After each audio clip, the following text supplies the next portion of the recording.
completely different way where he gets the phaser and turns it on himself, which is pretty terrifying. I will say, though, that after taking him off active duty, I would have thought they would have taken his security codes away. So he could not have walked up and just gotten a phaser like that. Yeah. I was expecting Worf to come around the corner, by the way. Right. Alert, alert. There's a weapons locker that got opened, you know? Yeah. In Star Trek 6, when Chekhov shoots the phaser in the kitchen, all the alerts go off. Exactly. You know, those consistencies pop into my mind when I watch sometimes. But they needed to have an interaction with Bashir. Yeah. Bashir coming in, and, I mean, Colm Meaney, he really brought it in this episode. I mean, he had me choked up by the end of this episode. I was really feeling for the guy. Yeah, absolutely. He was so good. And I mean, even with his outbursts that were uncharacteristic, it seemed so real, just as we were saying with Jonathan Frakes and his performance. Like, you really felt his pain. And yeah, I had actually forgotten that Miles grabbed that phaser and, I mean, put it up to his head. I couldn't believe when I was watching it. I was like, this is not happening. This is too intense, too real, of too many seeing on the news, like accidental deaths from guns and shootings. And it was very sharp to see that because I had forgotten it. I mean, if you were going to go there, right? And they were addressing the issue and they wanted to show that. I mean, I can only imagine the conversation in the writer's room was kind of something along those lines. Let's just do it. We're already talking about it. So let's just drive the point home. And I'm glad that they did, because it is a big deal and it does happen. A lot. Yeah. Unfortunately. These are real people. Yeah. Miles O'Brien is a real person. He is. So the idea of comparing these two, which I'm sure through our conversations, listeners, you've been able to compare and contrast. So with the mind probes, Kevin, should we use them? I mean, we have two examples of using them to try and gain information or to inflict a punishment for a crime. I mean, I was thinking about gaining information in that we know that torture is not reliable. So what other way can we gain information? And would a mind probe be an acceptable, reliable? No. No? Memory is not reliable either. Oh, that is so true. I mean, if you only have to sit down and watch a couple of these documentaries on Netflix, so they make a pretty good point for, how these eyewitness sightings and these sorts of things aren't that reliable. It's a tough question, but I don't think that's the way to go. But if we had the technology, it's almost, you could almost see why a civilization would go there.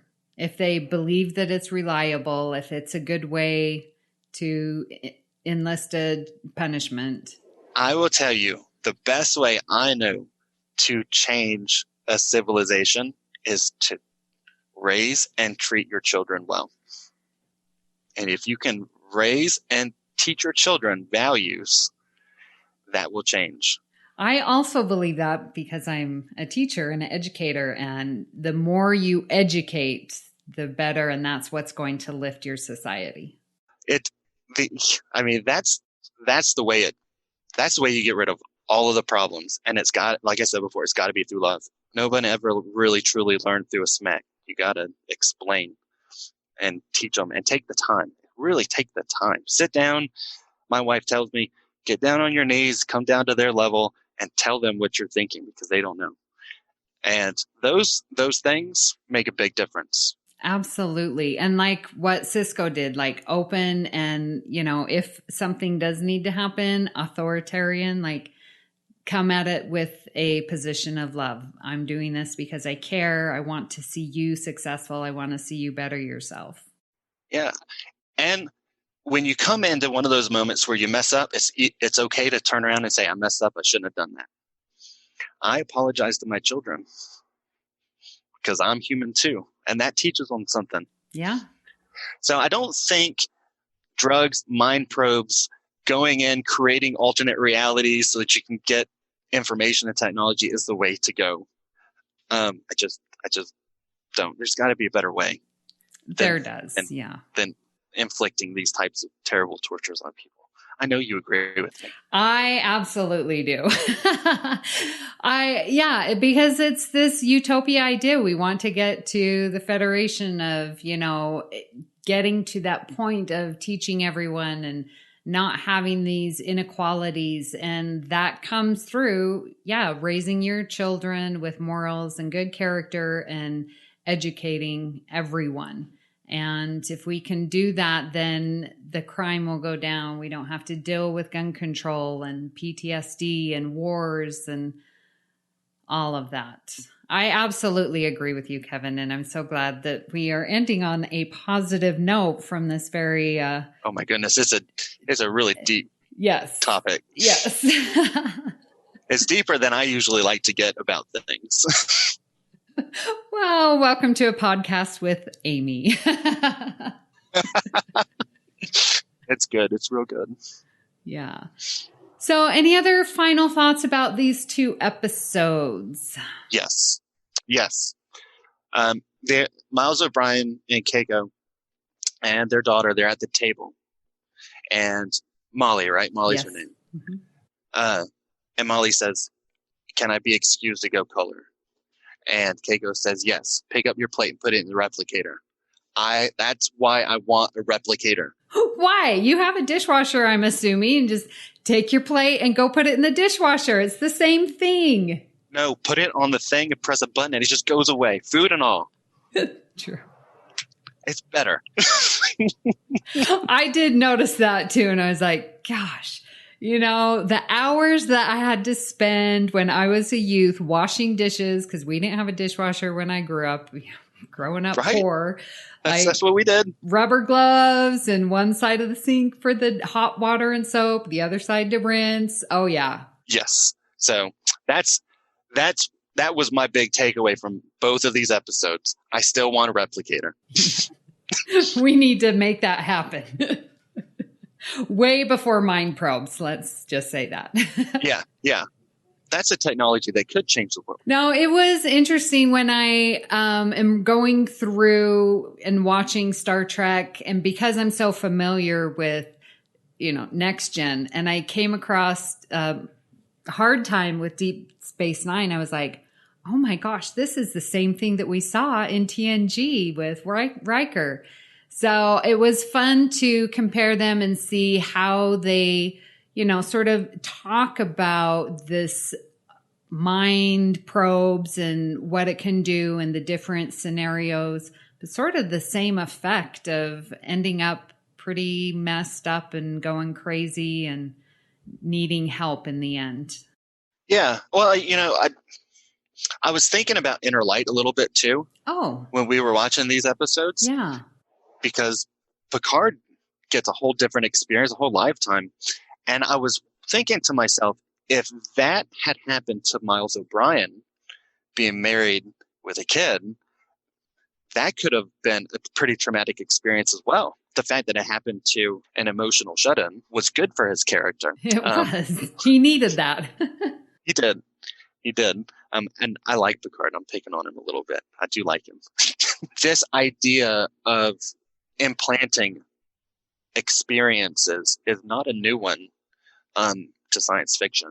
I just don't think the alternate reality experiences, even in something like Total Recall, probably don't really offer a whole lot in the way of actually changing in a positive way. Mm-hmm.